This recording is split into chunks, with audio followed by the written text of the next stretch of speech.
Hello, je suis Léna, passionnée de bien-être, mieux vivre et spiritualité. J'ai créé ce podcast pour faire connaître au plus grand nombre des méthodes alternatives pour aller mieux, que ce soit physiquement ou mentalement. Quel que soit votre problème, quelles que soient vos croyances, restons ouverts, restons curieux et testons. Bonjour à tous. Alors aujourd'hui, je reçois Capucine, guide de l'introspection, qui vous aide à vous connaître mieux et à vous épanouir en éveillant votre conscience par diverses disciplines qu'elle utilise. Et c'est ça que j'aime bien chez elle. Nous commençons par parler de son parcours, de sa réouverture spirituelle qu'elle a longtemps mise de côté après un événement qui lui a fait peur plus petite, et de comment elle a remplacé cette spiritualité pendant quelques années en photographiant la beauté du monde. Comme quoi, l'art et la spiritualité ne sont pas si éloignés. Elle nous parle du pranic healing, la guérison pranique en français, qui est une pratique énergétique basée sur l'énergie vitale. En fait, on peut la comparer au qi en médecine chinoise pour ceux à qui ça parle plus, et qui permet de rééquilibrer l'énergie de son aura sans contact physique. Cette discipline l'a vraiment aidé à retrouver sa confiance en soi et envers ses capacités intuitives en apprenant à maîtriser son énergie. On va faire un point sur beaucoup de disciplines utilisées dans le domaine de la spiritualité aujourd'hui, c'est-à-dire qu'elle nous explique ce qu'est l'astrogéographie et que le fait qu'elle soit allée vivre à Istanbul n'est pas un hasard, comment identifier et digérer ces différents traumatismes ainsi que ces émotions négatives comme la colère, qu'on a tous, pour les faire disparaître. Elle nous décrit enfin les autres différentes disciplines qu'elle utilise, le Reiki, le Human Design, dont elle nous précise les 5 profils existants, vous vous reconnaîtrez sûrement dans l'un d'entre eux d'ailleurs, le Gene Keys, les annales akashiques que j'affectionne particulièrement, et l'astrologie, ça en fait un paquet. Mais c'est ça qu'on aime, ça fait beaucoup de matière à aller googliser juste après l'épisode pour aller plus loin. Allez, bisous les loulous. Bonjour Capucine. Bonjour Léna. Merci d'être là, merci d'avoir fait un aller-retour à Istanbul, juste pour mon interview. Juste pour toi et puis pour ton anniversaire. Alors, rapidement, qui es-tu et qu'est-ce que tu fais dans la vie ? Alors, je m'appelle Capucine, je suis française et j'ai été à l'étranger pendant 12 ans. Je viens tout juste de rentrer à Paris. Je suis guide de l'introspection dans le sens où je t'aide à passer au chapitre où tu te réveilles à la conscience via des disciplines qui sont différentes comme l'énergie du Reiki ou ton profil astrologique, astrogéographique, Human Design, Gene Keys. Je consulte aussi les annales akashiques qui sont une autre version de cette vérité ésotérique. Et donc du coup, je travaille avec les différentes énergies qu'on a autour de notre corps, pas seulement le physique, mais autant le physique que l'émotionnel, le psychologique, le spirituel. Et voilà. J'ai l'impression que tu n'as pas eu une vie trop classique, que tu as beaucoup voyagé quand tu étais plus jeune. Alors oui, je suis née en Allemagne, donc ça commence bien. Jawohl. Voilà. Ouais, non, après mes parents ont divorcé, donc c'est vite, c'est vite parti en couille. Ouais, non, j'ai beaucoup déménagé en France notamment, puis à 14 ans, on a déménagé en Angleterre où j'ai vécu pendant 7 ans, j'ai fait mes études en Angleterre. Je suis un tout petit peu rentrée en France et ce n'était pas de mon goût. Donc je suis partie à Istanbul pendant 5 ans et je viens tout juste d'en rentrer. Welcome back. Merci. Alors donc, tu as commencé à travailler dans ta vie en étant photographe et journaliste, c'est ça ? Exactement. Plus le côté photographe que journaliste, mais j'ai une formation de journaliste. J'ai fait beaucoup de photos, que ce soit du commercial comme du journalisme, tout simplement. Et j'ai toujours été sur le côté en train d'écrire, tout simplement d'écrire, de me développer. J'ai commencé une newsletter où je parlais du coup de mes réflexions sur la vie, sur le côté art, etc. Et petit à petit, ça s'est développé. Beaucoup de gens qui lisaient, qui aussi me remontraient, on va dire, en me disant « Mais pourquoi tu t'ouvres tant ? C'est problématique. On n'est pas totalement d'accord avec le fait que tu puisses nous envoyer des emails en parlant de choses aussi profondes, d'aussi, pas forcément profondes, mais d'aussi vulnérables. On n'a pas envie de voir la vulnérabilité. » Et c'est là que j'ai commencé à être en feu et à vouloir démontrer par tous les pouvoirs que la vulnérabilité, c'est la chose la plus profonde, la plus forte du monde. Voilà. Et petit à petit, je suis partie dans ce chemin, dans ces différentes vagues et dans cet océan qui avait envie de tout casser sur son chemin. Et puis voilà, je me suis du coup retrouvée. Ça m'a fait des challenges envers moi-même. Et parce que, je suis là. Comment tu es venue à t'intéresser à la spiritualité ? Est-ce que c'était quelque chose que tu vivais déjà petite ou pas du tout ? J'ai toujours été connectée au fait qu'il y avait un trop-plein d'amour en moi et que je recevais aussi de la part du monde. Pas forcément le monde des humains, mais le monde en général, cette planète. Je recevais beaucoup d'amour constamment qui se voyait à travers la religion ou différentes choses, jusqu'à ce que j'ai un événement qui m'a fait un petit peu peur dans le monde, on va dire, surnaturel, et qui m'a totalement déconnectée de cet amour que je ne pouvais pas forcément recevoir, mais qui aussi avait un aspect qui m'a effrayée. Donc du coup, je me suis totalement déconnectée et j'ai transformé cette vision des choses pour quelque chose de plus artistique. Donc en fait, qui représentait mon amour du monde dans un Par côté un l'art. peu plus intellectuel, un peu Ouais. plus esthétique, et du coup qui se représentait via la photographie dont j'en ai fait mon boulot. Et c'était du coup différentes expressions de mon amour pour cet arbre, ce soleil, ce rayon de soleil, cette expression, cette sensation, qui du coup avait moins d'attrait spirituel, jusqu'à ce que j'y revienne plus tard, quand la photo n'était plus assez. Comment cette spiritualité est revenue? J'étais au fond de mon trou à Istanbul, au milieu des bombes. Et il y avait beaucoup de terrorisme, beaucoup de choses. Je commençais à me retrouver, j'écrivais du coup mes newsletters, etc.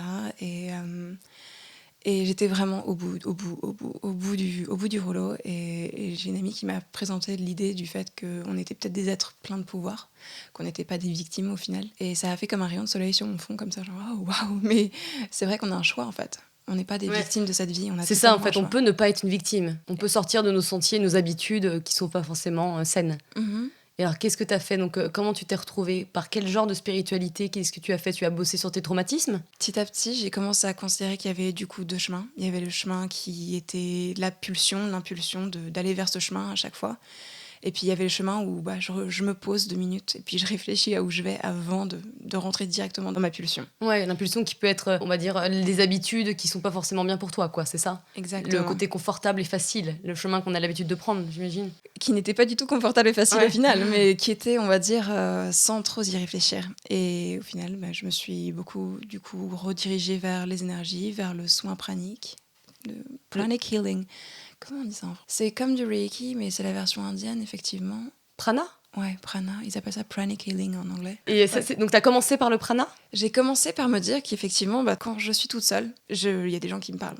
Il y a des rayons de soleil qui me parlent, il y a des chats, il y a des plantes, il y a des moments que je ressens dans mon corps et qui me disent quelque chose.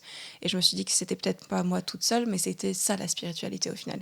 Et j'ai commencé du coup à faire des exercices avec du coup le pranic healing, où du coup je ressentais mes mains, je ressentais les pulsions, les électricités, je ressentais tout, je voyais tout devant mes yeux en fait. Tu testais en fait, par exemple, le contact, même pas le contact, mais être dessus, je sais pas, d'un chat ou d'un arbre et tu essayes de sentir l'énergie? Et avec moi-même aussi, avec juste mes deux mains, où dans un moment, j'analysais chaque émotion. C'est-à-dire qu'au fur et à mesure de ma journée, je me disais, qu'est-ce que je ressens? À quoi ça ressemble? Où est-ce que c'est? Ah, c'est là, ok, qu'est-ce que ça veut dire à ce moment-là? Ou quand cette personne en qui j'ai pas confiance me regarde de loin, je ressens quelque chose dans ce doigt-là. Qu'est-ce que ça veut dire ce doigt-là? Est-ce que ça veut dire c'est la menace? Ouais. Je suis constamment dans le doute de moi-même. Est-ce que j'ai raison ou est-ce que je suis paranoïaque? Je ne sais pas. J'ai eu une enfance difficile, j'ai été beaucoup poussée à bout en fait, donc j'ai pas forcément eu confiance en moi depuis ma naissance. Donc petit à petit, j'ai recommencé à écouter ce qui se passait autour de moi, en moi, avec mes pensées et avec mes émotions, et à me rassurer dans le sens où ce que je ressens, c'est vrai. Ouais. C'est la vérité. Donc pendant, imaginons, peut-être 10 ans, tu étais complètement fermée à la spiritualité, donc tu as vécu ta vie d'adolescente. Et à partir du moment où tu t'es dit, effectivement, il y a deux chemins à suivre, tu as commencé à retester ton énergie qui était là, mais qui était juste coupée et mise en sourdine. Au final, tu as toujours eu ce don quelque part. Cette sensibilité qui est déjà là, parce que par exemple, moi, je me forme en ce moment en Reiki, mais cette sensibilité, je l'avais pas avant, en fait. Tu vois, alors que toi, j'ai l'impression que tu l'avais déjà depuis le début. Cette sensibilité, c'est de l'amour pour le monde. Et j'ai toujours représenté cet amour via la photographie. C'est-à-dire qu'il y avait un moment, une vague, un soleil, un arbre. C'était ça, c'était mon amour pour la vie. Donc la spiritualité n'était pas partie, mais le rituel, la cérémonie avec moi-même, etc., est revenu via l'énergie, via comprendre l'astrologie, via toutes les recherches que j'ai fait dans la suite. Ouais. T'as vécu à Istanbul pendant au moins 5 ans. Pourquoi cette ville? Est-ce que c'est à ce moment-là qu'on parle d'astrogéographie? Est-ce que c'était un hasard que tu sois allée à Istanbul? Alors, je suis rentrée en France, ça ne se passait pas bien. Ouais. J'ai voulu absolument partir à l'étranger à nouveau. Et comme j'avais déjà été en Angleterre, j'avais pas forcément envie de rentrer en Angleterre. Donc, j'en ai parlé autour de moi et j'ai un ami qui m'a dit, j'ai une amie qui a un magazine, tu peux être photographe là-bas, c'est à Istanbul. Destin, voilà. Destin. Il n'y a pas de hasard. Exactement. Et ce qui est amusant, c'est que du coup, quelques années plus tard, j'ai découvert l'astrogéographie, qui est du coup votre thème astral de l'Atlas, en fait, de la map monde, où en fait différentes énergies s'opèrent dans différentes locations. C'est basé sur votre date de naissance, sur votre heure de naissance, sur votre location de naissance, sur votre lieu de naissance. Et quand j'ai vérifié la Turquie, pour moi, c'était the north node of the moon. Donc, c'est le point nord, qui est un angle qui n'existe pas forcément physiquement, mais qui est une calculation mathématique en astrologie, qui se trouve du coup par rapport à la Lune, par rapport à l'angle que la Lune avait de rotation pendant ces 18 mois où je suis née. Et du coup, ça représente la destinée, ça représente notre attrait dans la vie, l'énergie qui nous attire. Et c'est exactement là où je me suis retrouvée et là où je me suis développée. Donc, c'est intéressant d'avoir eu ces 5 ans de me retrouver tout en étant à l'étranger et en même temps préparer un futur qui me plaît. Ouais, avec une vie beaucoup plus spirituelle et un équilibre beaucoup plus important. Et donc, du coup, oui, l'astrogéographie, si je comprends bien, il y a des lieux où, disons que tu pourrais révéler tes plus gros talents ou ton plus grand bonheur, finalement. Ça peut être l'Australie ou ça peut être ailleurs, où finalement, il y aurait toutes les énergies qui font que la vie se passerait peut-être mieux, je serais plus épanouie, c'est ça, globalement ? Exactement. Ouais, il va falloir que je bouge, parce que Paris, je suis pas sûre. On pourra vérifier ensemble. Alors, tu vas partir, obligatoire, faut que tu ailles à Los Angeles. Ok, bon. Ou les îles Caïmans. Voilà, exactement. Une petite question comme ça, qu'est-ce qui t'a aidé le plus pour guérir tes traumatismes ? Est-ce que c'est les affronter, je sais pas, par l'écrit, par du journaling, par... Regarder les choses en face, tout simplement. Donc, ça se passe par l'écrit, ça se passe par le ressenti. Tout simplement, vraiment mettre la main sur le cœur, le ressentir, creuser. Ne pas avoir peur de creuser. L'émotion que tu ressens. Voilà, recreuser l'événement, creuser ce que ça voulait dire pour toi, même si on t'a dénié le fait que ça voulait dire cela pour toi et qu'on t'a dit mais non, c'est comme ça que ça se passe. Ressentir vraiment comment toi tu l'as ressenti, s'endormir avec ce sentiment, le ressentir, le pleurer, l'écrire, en parler aux autres, en parler sur son podcast. Mais ouais, c'est vrai, ouais. Le ressentir quoi. Ouais, moi je dis, c'est mon langage, je me dis sors ta chiasse, mais c'est exactement ça quelque part. Et c'est vrai que quand tu te poses, moi ça m'arrive souvent, par exemple en ce moment je travaille sur la colère parce que j'avais pas encore bossé là-dessus et j'ai pas mal de colère, je m'en aperçois. Tu vois, par exemple hier soir j'ai rêvé, j'ai fait 2 cauchemars où j'insultais des gens, j'étais hyper énervée. Et je me suis dit ça c'est de la colère qui est somatisée dans mon corps.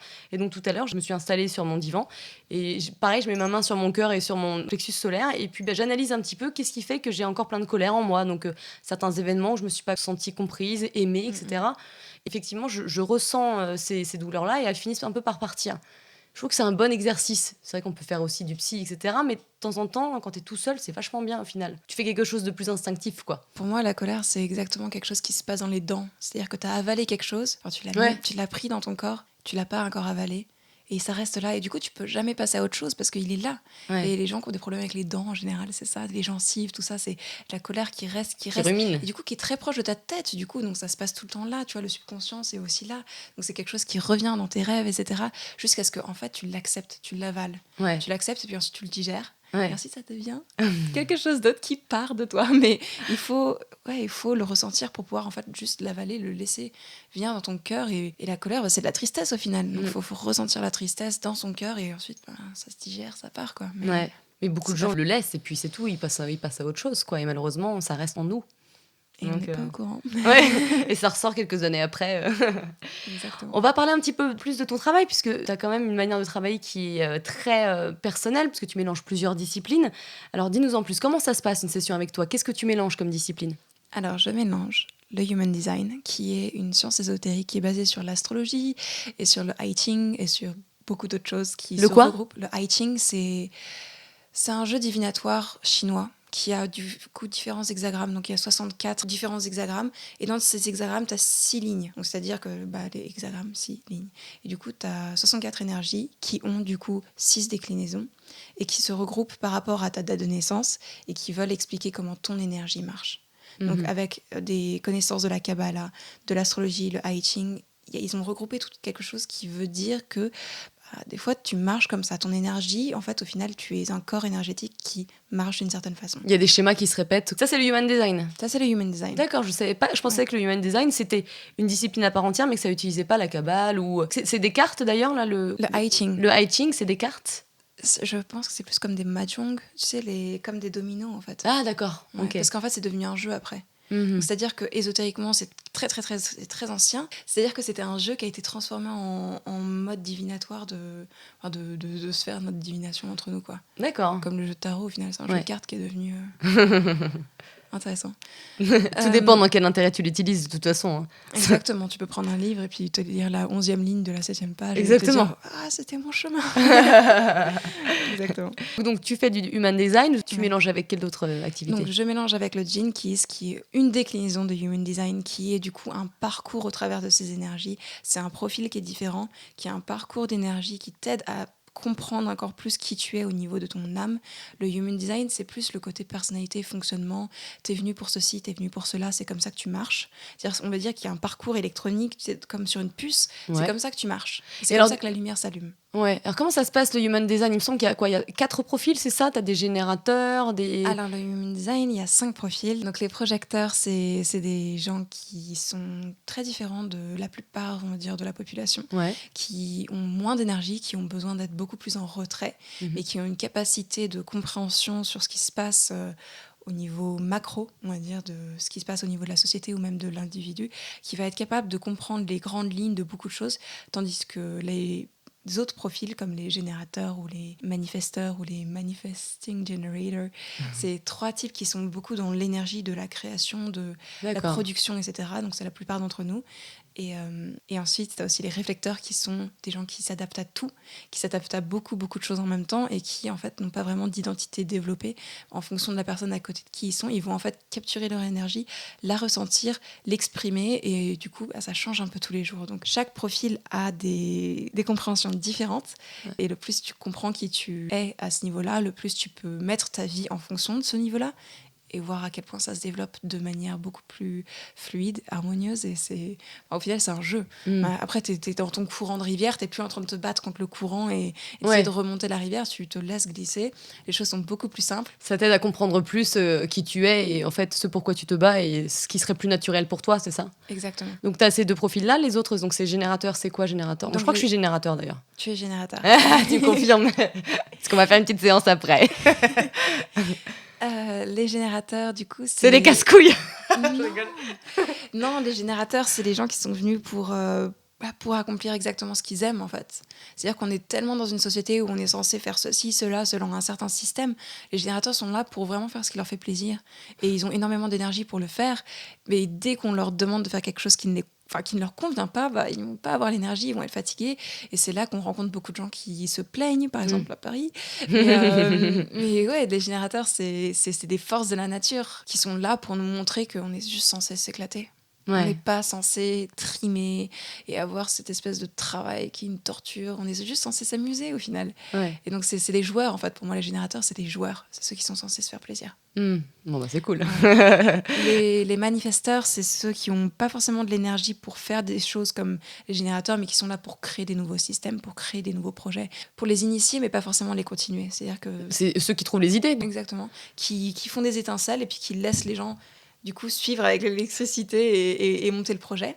Et ensuite, de ces 2 profils, tu as les Manifesting Generators qui sont là pour faire beaucoup de choses en même temps, d'initier beaucoup de choses, qui vont choisir ce qu'ils vont accomplir, ce qu'ils vont générer, ce qu'ils vont créer, et qui vont changer d'avis assez souvent, qui sont très remplis d'énergie et qui bougent beaucoup au final, et qui sont pas forcément là non plus pour faire tout le gros travail, en fait, qui sont aussi des générateurs dans le sens ils sont censés s'amuser, s'éclater et être partout à la fois. Et ça, c'est mon profil, et c'est pour ça que du coup, je fais beaucoup de choses à la fois et que ça me plaît. D'avoir une séance où on va faire de l'astrologie, de l'astrogéographie, Gene Keys, Human Design, les annales akashiques, et puis même moi, en fait, juste qui je suis, en fait. Maintenant, quand on se voit, on voit en fonction de ce que je crois, c'est-à-dire on va chercher dans ton subconscient ce qui se passe, on va retrouver les énergies, on va te laisser le ressentir, et ensuite, on va passer au niveau supérieur. Donc c'est pour ça que moi, quand je m'étais attelée à seulement l'astrologie, je me faisais pas plaisir. Il n'y avait pas assez de choses. Voilà. Et quand je faisais même des sessions où c'était que ceci ou cela, j'avais l'impression que j'empêchais les gens de grandir aussi, parce qu'au final, tu vois qu'un aspect alors que tout se connecte. Moi, je comprends les connexions. Donc, et c'est ça que tu vois, j'ai un peu peur avec l'astrologie et le human design, c'est que ça nous met un peu dans des cases et j'ai peur que ça nous bloque un petit peu, parce que des fois peut-être qu'on est générateur, mais qu'en fin de compte il y a peut-être un des aspects qui fait qu'on ne l'est pas. Tu vois, ça me rappelle la médecine ayurvédique, tu sais, il y a 3 doshas, on est soit l'un soit l'autre, et en fait en réalité on a un mélange de tout, on a des pourcentages et ça change au cours de la vie. Tu vois ce que je veux dire? Donc ça me rappelle ça, et je trouve ça bien que tu mélanges différentes disciplines, parce que ça te permet toi d'ouvrir toutes ces portes, en fait, de montrer sous un aspect plus complet qui la personne est et comment elle peut évoluer, plutôt que d'avoir qu'une seule discipline, quoi. et le retour à être humain au final. Ouais. T'es pas ta charte astrologique. C'est ça, ouais. Ça, c'est une représentation de ton chemin. Mais tu es beaucoup plus que ça. En fait, t'es un être humain et puis on est là, on va t'aider à ressentir ce qui s'est passé, à comprendre ce qui s'est passé et pas forcément à être dans le côté ceci, cela. Et puis c'est ça ton futur, ton destin. Et puis oui, tu vois, c'est ça qui me déplaît un petit peu plus. Mais je trouve ça bien que tu mélanges parce que les annales akashiques, on va en parler, mais ça, je suis hyper intéressée.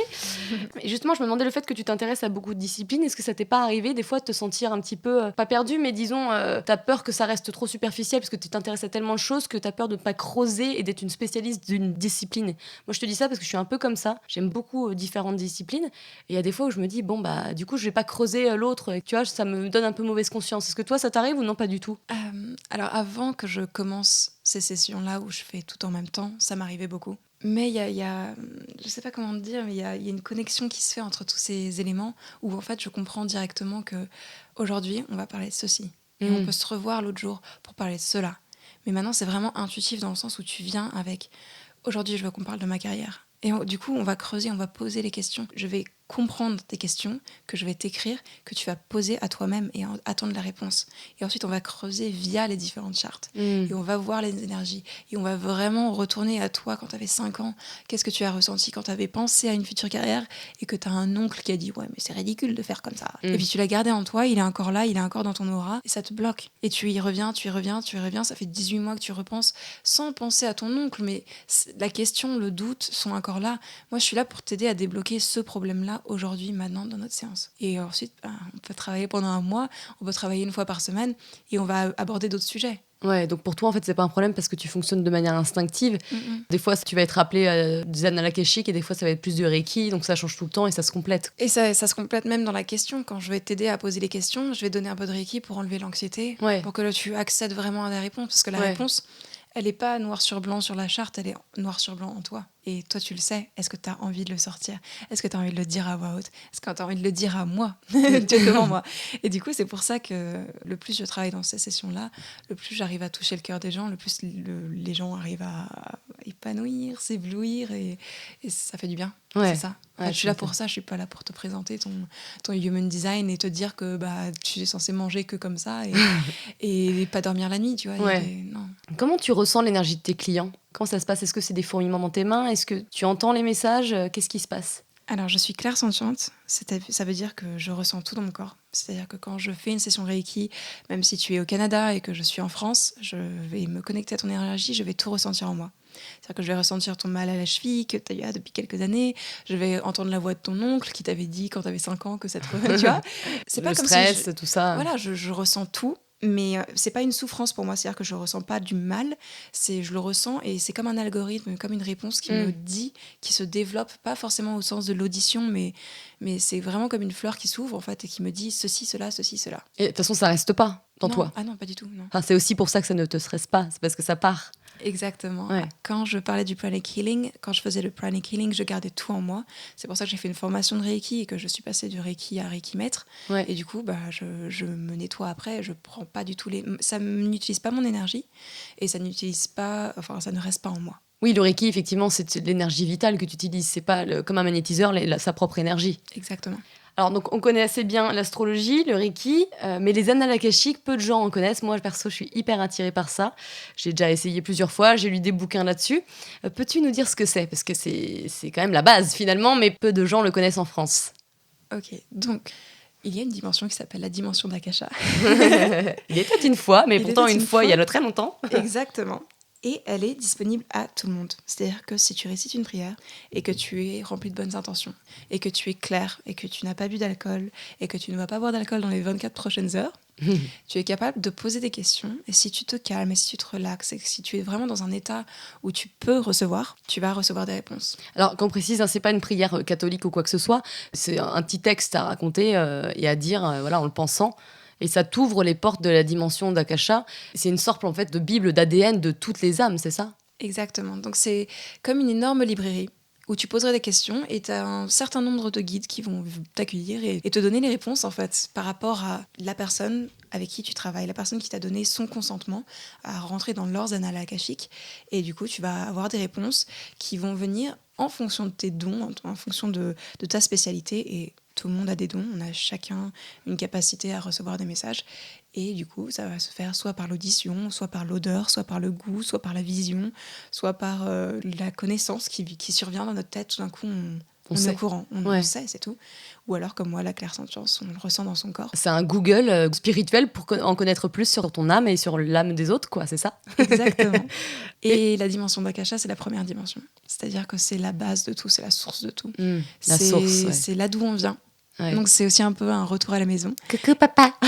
Exactement. Et quand à chaque fois que je travaille avec un client, c'est comme s'il y avait une espèce d'énorme hall-là, tu sais, genre, Ouais. elle est de retour, etc. Ça fait du bien, etc. Mais pour moi, mais aussi pour le client. C'est-à-dire que je reçois les guides du client qui me disent, on avait envie qu'elle vienne, ça fait du bien. Est-ce que ça t'est arrivé assez vite de rentrer dans les annales akashiques ou pas? Alors, moi, les premières fois où ça m'est arrivé... Raconte-nous ta première fois, parce que je raconterai la mienne qui est sûrement moins intéressante après. Ma première fois, c'était juste une espèce de vague d'amour. Je ne pouvais même pas poser de questions. J'étais affalée sur mon lit, incapable de bouger parce que c'était vraiment un bienvenue à la maison. Tu es sous nos ailes, on te protège, on t'aime.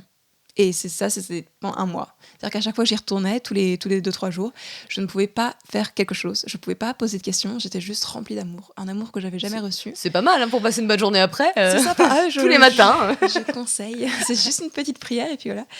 Et non, c'est vraiment bien. Enfin, c'était génial. Ça m'a rempli d'une énergie que j'avais pas avant. Donc et ça t'a peut-être remis en confiance aussi par rapport aux différentes peurs que t'avais. Exactement. Comme je le disais, je vivais dans le doute constant de ma propre sensation. Donc ça m'a aidé à me dire que effectivement, mes sensations sont réelles et que je ne suis pas parano. Je comprends ce qui se passe autour de moi, c'est tout. Même si les gens ont envie de le cacher. Ouais. Et ensuite, comment ça a évolué ? Petit à petit, j'ai pu du coup poser des questions. À un moment, l'amour, ça s'est rentré dans moi et donc j'avais plus besoin forcément de le recevoir. Petit à petit, j'ai posé des questions. J'ai aussi fait mes petits tests.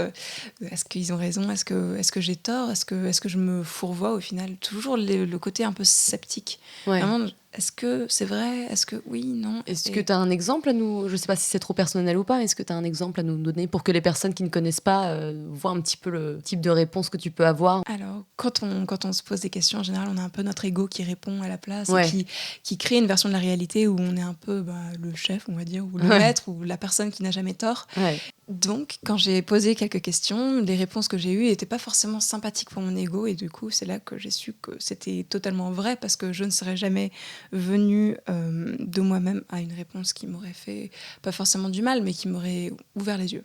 Oui, parce que ça fait pas mal du tout. Généralement, c'est plus pour t'ouvrir les yeux ou alors pour te guider un petit peu plus vers un bon chemin. C'est pas du tout maléfique ou quoi que ce soit. Hein, donc... Exactement. Ouais. Exactement. Et donc toi, tu entends tes guides maintenant quand tu rentres dans les annales ? C'est toujours la fleur qui s'épanouit. Donc c'est vraiment la sensation de quelque chose. Et j'ai 3 pages d'informations qui se téléchargent dans ma tête, qui ont fait des étincelles. Donc tu le qui sais. se connectent. Ouais, je le sais directement, mais je le ressens aussi. Mes guides s'amusent avec moi en me donnant des codes via mon corps. Donc Ouais. les intestins, le menton, l'oreille, derrière l'oreille, le haut du front, ça dépend, mais mon corps me parle. D'accord, ouais, donc tu es très sensible par rapport à ton corps, toi, c'est Exactement. impressionnant. Et tu sais, j'avais fait un stage des annales akashiques, justement, et ce qui était marrant, c'est qu'il y avait beaucoup d'hypnothérapeutes, mais il y avait aussi des chefs d'entreprise, figure-toi, c'est quand même assez marrant. En France, on connaît pas trop, et donc les chefs d'entreprise, c'était pour avoir plus de créativité. En fait, il y a aussi des peintres qui font des belles peintures pendant qu'ils sont connectés aux annales akashiques, donc c'est vraiment pour booster ta productivité, pour te connaître, pour revenir à la source, pour être inspiré, en fait, quoi. Et je trouvais ça assez étonnant. J'aime bien que ça concerne tout le monde. C'est incroyable. Ouais. Incroyable. Et moi, pour mon expérience, donc j'ai essayé plusieurs fois, mais je pense que j'y suis pas totalement arrivée parce que déjà, j'avais beaucoup de traumas à guérir avant. J'ai l'impression qu'il fallait que je fasse cette épreuve-là avant. Là, ça fait quelques mois que j'y ai pas touché parce que la seule réponse que j'ai eue, c'est en anglais, j'ai entendu en fait une voix dans ma pensée qui m'a dit tu es pas encore prête. La seule chose que j'ai ressentie, c'était des choses dans mon corps, c'était des vibrations dans mon corps, c'était des bruits, des bruits. C'était juste des sensations, mais en tout cas, la seule phrase que j'ai entendue, c'était ça. Et donc là, je me suis dit, bon, on va pas pousser mémé, on va attendre, on va travailler sur moi-même, sur mon histoire, et j'y reviendrai plus tard, et peut-être que là, je serai plus en paix avec moi-même pour me connecter justement à la source et recevoir des messages sur mon âme ou je ne sais quoi. Donc, c'est normal, c'est pas très facile non plus de se dire, tiens, on va ouvrir le portail, quoi. Ouais. On sait pas qui est-ce qui va venir au final. Non, pas du ça tout. Ça pourrait être une entité pas forcément... c'est ça, et en plus, j'ai un peu peur de ce genre de choses. Je veux surtout me mettre dans des bonnes conditions, avec des bonnes vibrations et des bonnes énergies. J'ai pas du tout envie d'avoir des expériences ou des trucs un peu bizarres qui vont me faire froid dans le dos. Donc, du coup, je fais très attention à ça. Donc là, je fais une pause, on verra plus tard. Hein. Quand tu seras appelé. Exactement. Un truc dont je n'ai pas du tout entendu parler, c'est le Gene Keys. Donc Gene, plus loin K-E-Y-S. Qu'est-ce que c'est ? Gene Keys, c'est du coup la petite sœur de Human Design, qui a été du coup développée et déclinée par Richard Rudd, qui étudiait le Human Design et qui a vu le futur du Human Design, qui est la chose la plus fabuleuse. J'adore cette science, c'est parce qu'il y a un véritable parcours. Avec le Human Design, on comprend ce qui se passe, on comprend comment on est censé marcher, mais c'est un petit peu direct et cassant. Encore une fois, ça te met dans une case et t'as tel profil et t'es comme ça, quoi, c'est ça ? Pas forcément comme ça, mais c'est plus dans le présent, t'es comme ça, t'es né pour être comme ça. Alors que Gene Keys, c'est vraiment, il y a une évolution à chaque énergie, c'est-à-dire que chaque énergie a sa déclinaison en 6 fois à nouveau, mais il y a une évolution, c'est-à-dire qu'il y a une période où t'es dans l'ombre, il y a une période où tu commences à te développer, à comprendre cette énergie et à du coup t'envelopper de cette énergie, à la comprendre en toi et à être un humain conscient.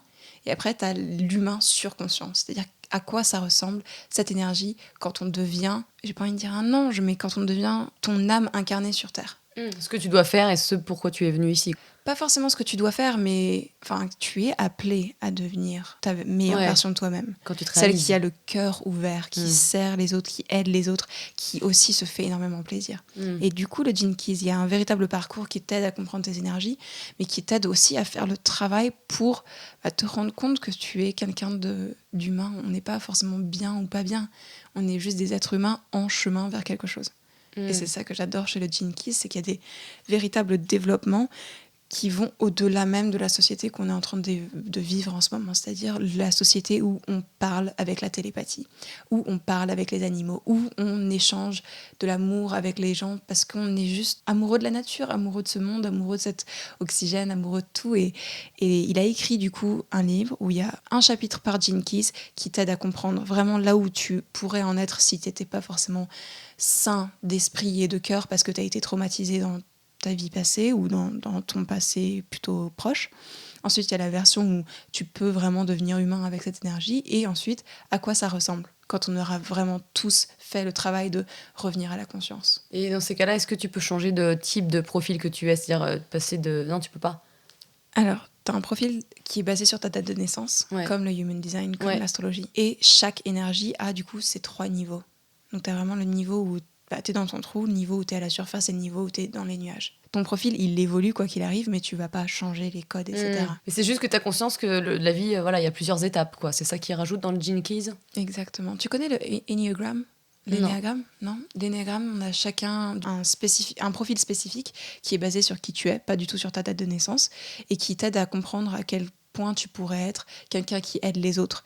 Et quand tu aides les autres, quand tu es tourné vers les autres, comment ça pourrait s'exprimer quand tu te sens vraiment pas bien ? Quand t'as pas dormi depuis 6 mois. T'aides les autres, mais en même temps, tu leur fais se rendre coupables par rapport au fait que tu les as aidés. Du coup, ils doivent... Tu vois, il y a différents niveaux de santé mentale, on va dire. Et du coup, c'est un peu la même chose avec le Gene Keys, mais c'est pas vraiment santé mentale, mais vraiment, est-ce que tu es conscient ou est-ce que tu es totalement inconscient ? De tes comportements et tes réactions. Exactement. Donc, le Gene Keys, c'est une version un peu plus approfondie de Human Design ? Pour moi, c'est complètement différent. C'est-à-dire que c'est vraiment, vraiment, vraiment la clé, le parcours de comment on pourrait devenir une société consciente. Ouais, on est loin de l'être. Non, faut pas dire ça. Moi, j'y crois. Ah, mais tu as bien raison. De notre vivant, du T'es moins. encore jeune. Pour résumer, pourquoi on vient te voir ? Qu'est-ce qu'on peut attendre d'une session avec toi ? Je suis Scorpion, donc je suis vraiment pour la fin d'un chapitre, enfin le début d'une nouvelle aventure.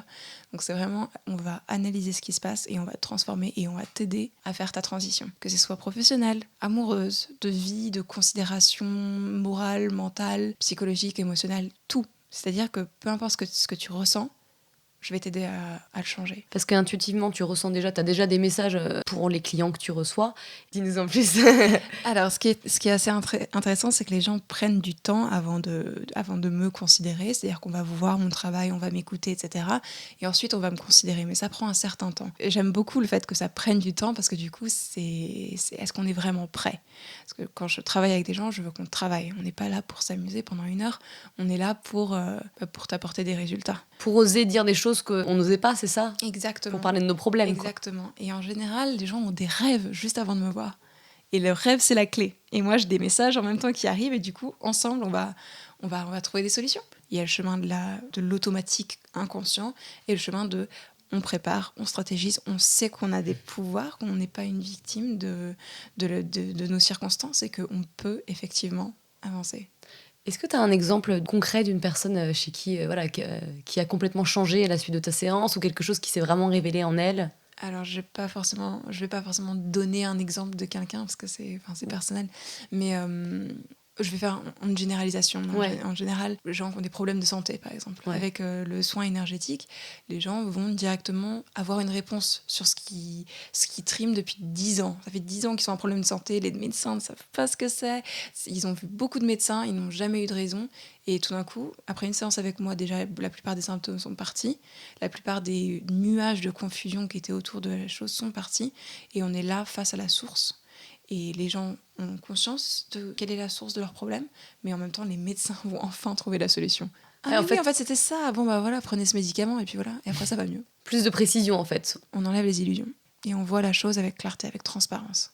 Et du coup, Oui, voilà, on est prêt à avancer, finalement. On comprend d'où ça vient. C'est ça, en fait, l'intérêt avec toi d'une séance aussi. On enlève la confusion. Ouais. On va approfondir le niveau individuel. Toi, tu dis que tout le monde peut utiliser son énergie. En France, on a plutôt l'impression que soit tu es né avec des dons, soit tu les as pas. En fait, c'est faux. C'est totalement faux. Avec le Reiki, par exemple, que j'enseigne, tout le monde peut faire un soin énergétique à quelqu'un d'autre. Il faut juste avoir une cérémonie dans laquelle on te connecte à l'énergie universelle, qui est du coup l'énergie de Reiki. On te connecte dans une cérémonie, peu importe que tu sois encore une fois au Canada ou en France, mais ça marche. C'est-à-dire qu'une fois que tu as cette connexion, c'est comme si on te passait du mode Edge à la 4G, et que du coup tu peux faire ce genre de choses. Après, il faut avoir un apprentissage, il faut le pratiquer, il faut en faire tous les jours pour pouvoir développer tes différentes sensibilités, et face à ça, tu vas du coup développer tes propres dons. C'est-à-dire qu'il y a des gens qui respirent et qui savent que quelque chose se passe dans l'air, il y a des gens qui l'entendent, qui le sentent, qui le ressentent, ça dépend. Depuis que je médite, il y a beaucoup de choses qui ont changé et il y a une sorte de clairvoyance. Et pareil, je sens les choses. Mon corps est très très sensible. Je sens beaucoup trop de choses. C'est un petit peu chiant d'ailleurs. Je ne sais pas encore comment me protéger. Et c'est vrai que donc là, j'ai fait mon Reiki 1 récemment. Et donc, il faut passer 21 jours à se faire son soin. Et c'est marrant comment tu vois l'évolution. Déjà, tu t'attaches, tu as besoin de faire ça. Ça te fait beaucoup de bien. Et tu sens la chaleur qui traverse ton corps avec tes mains. Tu sens des vibrations aussi. Et moi, j'aime bien essayer pour le prouver que ça marche, tu vois, parce que je préfère me faire confiance à moi, normal. Et c'est intéressant, hein, le Reiki. C'est fascinant. Et depuis que je l'enseigne, parce que du coup, je suis maître Reiki et j'ai commencé à l'enseigner en septembre, j'ai différents étudiants qui, du coup, ont aussi leurs propres expériences. Donc, il y a des gens qui ont commencé à avoir des couleurs autour des gens, autour des objets, etc. Il y a des gens qui... Tout le monde développe leurs dons. Tu as créé une formation à distance et tu as même une page Facebook pour que tous les jeunes étudiants puissent partager leur expérience, c'est ça? Exactement. Donc, j'ai créé une communauté sous la forme de groupe Facebook parce que c'était simple, encore une fois, et du coup, les gens peuvent parler entre eux. Et chaque jour, je fais une vidéo où je parle de différentes leçons. Donc, on a fait du Reiki 1 au Reiki maître. Et là, je continue du coup à parler de différentes expériences, différentes réflexions. Et les gens viennent me voir plus personnellement que dans le groupe, mais viennent me voir pour me raconter leurs expériences, où ils commencent à l'offrir aux autres, où ils se sentent très très proches de certains animaux. Il y a des animaux qui viennent vers eux. Tout le monde a leurs propres expériences, mais tout le monde a des dons. Tout le monde est capable de le faire. On n'est pas né avec. Il y a des gens qui sont nés ou ils étaient peut-être dans une famille où c'était encouragé, du coup ils le savent, mais tout le monde l'a en soi. Mais tu vois, c'est marrant parce que moi, quand j'ai eu mon initiation au Reiki, quelques jours après, je me suis pas vraiment réveillée, mais disons, ma conscience s'est réveillée et j'étais en une sorte de téléchargement de symboles qui ressemblaient soit à de l'astrologie, soit du Reiki. En fait, j'ai pas su, ça allait à une vitesse.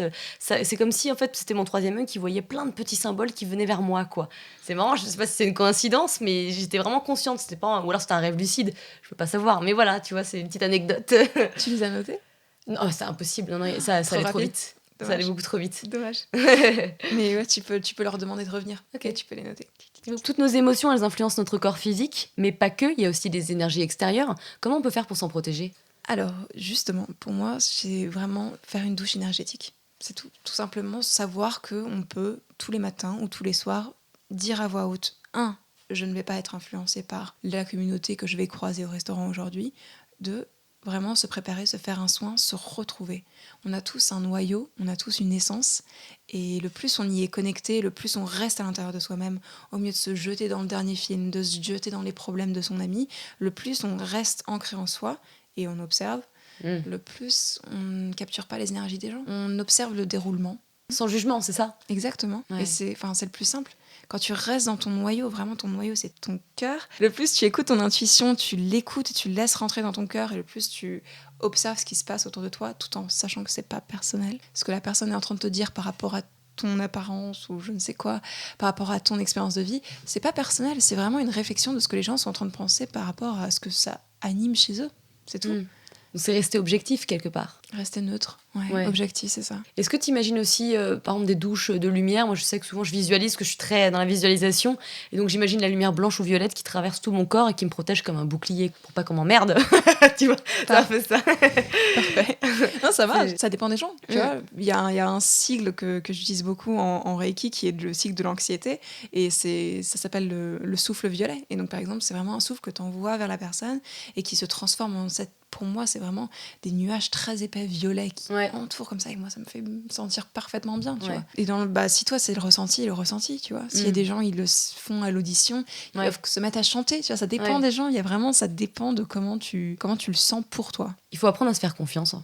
C'est ça. Hein. Il n'y a pas de clé, en fait. Enfin, c'est ça, la clé. Et à écouter l'intuition. L'intuition, c'est ça. Qui vient par l'oreille gauche, les enfants. Mais c'est marrant que tu dises ça parce qu'effectivement, moi, tout ce qui se passe, c'est de l'oreille gauche. C'est jamais de l'oreille droite. Ça m'est arrivé une seule fois de l'oreille droite et c'est tout. L'oreille droite, pour moi, c'est vraiment l'instinct de survie.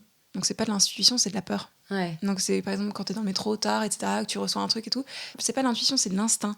C'est vraiment genre, oh, survie, on est dans le mal. Et après, tu choisis d'écouter ou pas. L'intuition, c'est là. C'est vraiment l'oreille gauche. Ouais. On va finir par un jeu de questions-réponses. L'idée, c'est de répondre rapidement à une petite série de questions. Si tu étais sur une île déserte avec un livre, lequel serait-il ? Le Seigneur des Anneaux. C'est vrai ? Ah, c'est bien, ça change. Hein, c'est une petite fiction sympathique. Oui, petite. Petite, ouais, énorme, t'en as pour des heures, mais... Il y a beaucoup de codes et il y a beaucoup de choses dans le Seigneur des Anneaux qui sont encore à creuser, etc. Donc je pense que j'aurais pas souvent fini. Donc si je suis toute seule sur une île, voilà. Comment peut-on augmenter rapidement nos vibrations ? Le chant, la danse, faire quelque chose qui vraiment te fait plaisir mais qui est dans ton corps. Donc le plus tu danses ou tu chantes ou quelque chose comme ça, c'est incroyable, mais c'est en 2 minutes c'est fait. Tu danses ? Ah oui, je danse, je chante, mais comme une conne quoi. Mais voilà. Et ça marche, c'est incroyable. Ouais, ça te détend et hop. Ouais. Et l'utilisation de la voix, je le dis maintenant parce que c'est un podcast, mais la voix c'est incroyable parce qu'en fait ce qui se passe dans notre tête, ce sont des pensées qui ne font pas partie du monde réel. À partir du moment où c'est transformé en cordes vocales, en son, c'est quelque chose de matériel, c'est quelque chose qui est du coup palpable par ce micro, par vos oreilles et par les oreilles du monde. Donc vraiment transformer ce qui se passe dans notre tête en voix, en quelque chose qu'on n'est pas obligé de se plaindre auprès de quelqu'un, mais de juste dire à voix haute « j'aimerais que ça change ». C'est fou, mais ça crée une vibration qui va du coup commencer à faire le changement. Comme l'écriture aussi, qui concrétise ce que tu penses ou ce que tu ressens. Ouais. Exactement. Une habitude à prendre. S'écouter tout simplement. Oui, ce qui me faisait penser justement quand tu parlais d'intuition, le problème aujourd'hui, c'est que peu de gens savent écouter leur intuition parce qu'ils ne savent pas faire du silence. En fait, ils ne savent pas rester silencieux et observer, comme tu disais, rester neutre. Comme au début de ce podcast, savoir qu'il y a 2 chemins, se poser avant de continuer à marcher et regarder, oui, effectivement, il y a un chemin qui a l'air beaucoup plus sympa sur la droite. Vraiment prendre le temps de s'écouter, de se poser et se dire, non mais en fait là je suis totalement en désaccord. Là je suis pas du tout confortable dans cette situation avec mes amis en ce moment. Je suis d'ailleurs jamais confortable avec eux depuis 2 ans. Qu'est-ce que je fais là encore ? Une habitude à supprimer. Se faire du mal. Et on sait tous très bien qu'on se fait du mal, qu'on est toujours en train de laisser passer les autres au-dessus de nous ou laisser passer les choses au-dessus de nous. Quand on commence à souffrir, vraiment arrêter totalement le processus et arrêter de se faire plaisir dans la souffrance. Il y a beaucoup de gens qui adorent souffrir parce que ça leur donne de l'attention. Parce que quand ils vont se plaindre, etc., du coup, il y a beaucoup de gens qui vont les écouter. Arrêtez. Tout simplement arrêter de se nourrir de l'attention des autres et du coup souffrir comme ça. Qu'est-ce que tu peux conseiller aux gens qui veulent développer leur capacité intuitive ? Ah non mais c'est ça, prendre son temps, c'est totalement couper le téléphone, couper la vidéo, couper le podcast même, mais vraiment se retrouver dans le silence et entendre le silence autour de soi, se connecter à ses oreilles qui sont du coup en train de ressentir rien du tout en ce moment. Il n'y a aucun son. Ah ouais, du coup on sent le sang qui circule dans l'oreille. Ah le sang, et puis là tout d'un coup on rentre vraiment dans la réalité du fait qu'on est un corps physique et qu'il y a beaucoup de choses qui se passent en même temps. Ah ouais, je suis en train de digérer. Ah ouais, j'ai une crampe. Ah ouais, non mais en fait, je vis dans cette réalité au final. On n'est pas que derrière des écrans ou dans le prochain événement, on est aussi là dans le présent. Ouais, puis ça peut être juste 2 minutes. Exactement. Apprendre à faire ça. As-tu un mantra, une phrase que tu te répètes régulièrement ? J'en ai beaucoup. J'en ai énormément, mais généralement, j'aime beaucoup créer des post-it, du coup, qui vont me rappeler que je pourrais avoir des mantras. Et donc, il y en a un qui est du coup en anglais, qui est I fucking believe in me and I trust the path. J'ai confiance en moi et en le chemin, mais genre, je crois en moi. Ouais. Je crois en moi et j'ai confiance en le chemin. C'est ça. Ça, c'est le plus dur, hein, c'est d'avoir confiance en chemin. Parce que quand tu changes de vie, etc., les doutes, ils arrivent très vite. Quand tu changes tes habitudes, c'est compliqué. Je trouve que c'est la phase qui est un peu inconfortable et c'est peut-être d'apprendre à être confortable dans le côté inconfortable, justement. Exactement. Et croire en soi dans le sens où t'as survécu à je ne sais combien d'années sur cette planète, t'es jamais mort. Chaque journée a été compliquée, mais t'as toujours fini vivante quelque part. Et au final, bah, tu vois, t'es prête à surmonter chaque épreuve parce que t'es toujours là. Ouais. Donc fais-toi confiance parce que tu vas le gérer, ce prochain concert ou ce prochain rendez-vous. Tu gères tout à chaque fois. Même si tu gères pas forcément à 100%, mais tu gères tout le temps. Au final, oui, ça s'arrange toujours, ça finit par s'arranger. Ouais. Où est-ce qu'on peut te trouver ? Alors, on peut me trouver sur Instagram. Je mettrai du coup, je t'enverrai mon lien parce que c'est un peu compliqué. Et j'ai mon site internet qui est principalement en anglais, mais j'ai une page française aussi qui s'appelle capucinef.com. C'est facile. Voilà. Et je vous conseille d'écouter mon podcast. Il y a des épisodes en français et en anglais qui s'appellent Eyes Closed, les yeux fermés. Parce que quand on s'écoute soi-même, la vie coule avec tellement de facilité qu'on peut le faire les yeux fermés. C'est mignon. Sur ces belles phrases de sagesse, merci beaucoup, Capucine. Merci beaucoup, Léna.